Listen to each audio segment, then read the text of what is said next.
Alors, 1, bah non je m'en fous, 1, 2, 3, partez.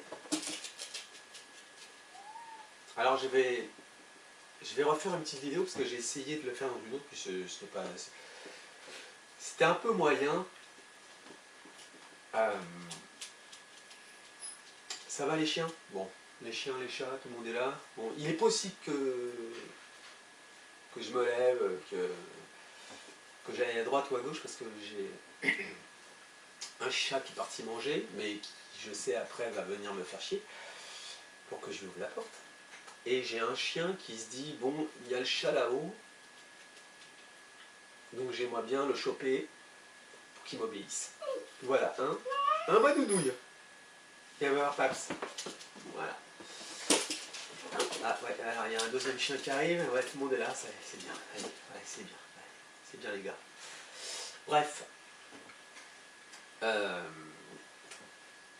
c'est une petite vidéo qui vient en complément d'un article donc, que j'ai écrit sur le blablabla. On passe notre vie à faire du blablabla, à parler, on s'interroge sur ce qui va, sur ce qui ne va pas dans notre vie, sur plein de choses, et on génère comme ça des tas de pensées. Et dans cet article, en fait, je dis en gros que, et c'est juste, hein, je revendique ça, que en fait, le jour où on perçoit qu'en fait, dès qu'on est dans le verbiage, dans la formulation, dans la mise en mots, on se maintient toujours à la surface de soi, au niveau mental. On n'est pas du tout en lien avec ce qui est profond en nous. C'est vrai. C'est vrai, et en même temps, on a quand même, on est aussi les mots. Ce que nous sommes ressent. Ce que nous sommes communis. La vraie communication, elle est sans mots. Elle est sans forme en fait. Et il n'y a pas de relation plus forte à l'autre que cette fois que parce qu'il a mangé. Et maintenant il veut sortir, le chat. Les gars, parce que là il y a les chiens, excusez-moi, je vais aller ouvrir au chat. Tu veux sortir mon gaillard? Allez, vas-y. Salut.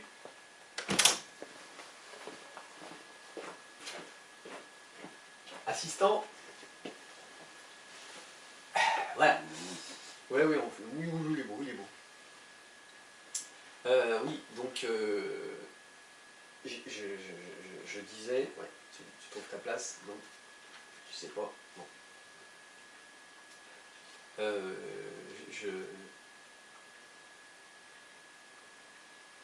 Il y a toujours deux niveaux. Il y a l'avant-plan et l'arrière-plan. Il y a toujours, les mots symbolisent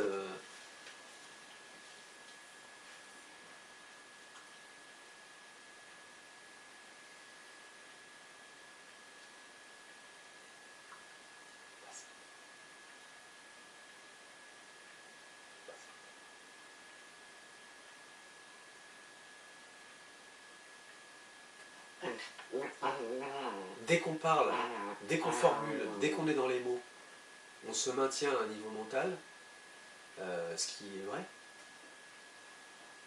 Et je voudrais apporter un contrepoint parce que ça donne le sentiment que je n'aime pas les mots ou que, en fait, je prétendrais qu'il ne faut pas parler, ce qui n'est pas le cas.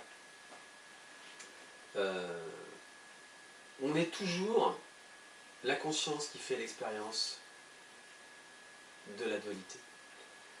On est la conscience qui joue le jeu du monde. Et c'est très intéressant parce qu'en faisant l'expérience du monde, on fait l'expérience de problématiques qui nous sont propres. Le personnage qu'on a construit, il s'est construit pour se protéger de ce qui nous effraie, de ce qu'on ne veut pas voir, etc. Le personnage qu'on s'est construit, il permet de protéger l'être que nous sommes des autres. Et le langage, il sert d'interface. C'est un logiciel, c'est un langage, le langage est un langage. C'est un langage qui permet d'entrer en interaction avec l'autre à un certain niveau. À un certain niveau. Qui est justement ce jeu de personnages. Tout ça, ça se passe à l'avant-plan de notre existence.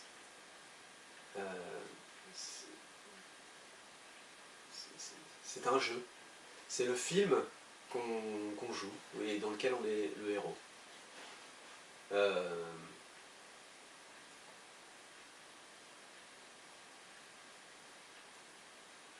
Ce petit jeu-là des mots, il est très intéressant parce qu'il vient nous, comme je le disais, il vient nous montrer nos croyances, il vient nous montrer le monde auquel on croit.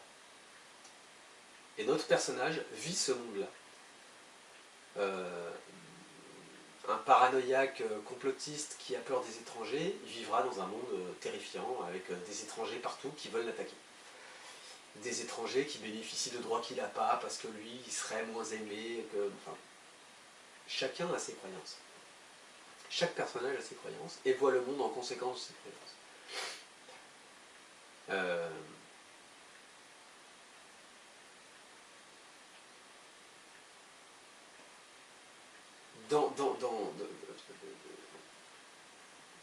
Ce jeu de croyances, il est intéressant parce qu'on ne peut pas, si vous voulez, c'est vraiment...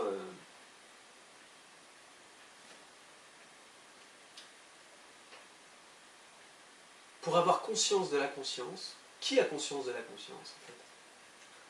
C'est quand même un acte mental. Le mental veut s'éveiller.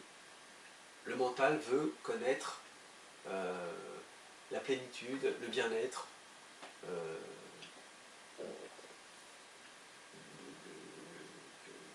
de la conscience. Il veut ça. Donc, derrière toute forme d'éveil ou de spiritualité, il y a toujours le mental qui veut ça. C'est pour ça qu'il ne faut pas rejeter le mental. Le mental, c'est juste, c'est notre interface de contact avec les autres. Et dans cette interface-là qui est douloureuse avec l'autre, il y a la volonté de se retrouver soi tel que l'on est. Et d'être enfin soi tel que l'on est. Mais ce désir-là, il est mental. Et ce désir-là, il passe toujours par les mots. Par des formulations. C'est pour ça que je fais cette vidéo pour vraiment bien montrer que je ne suis pas en train de dire que le mental n'a pas de raison d'être. Au contraire. Il a vraiment une raison d'être, il est vraiment intéressant.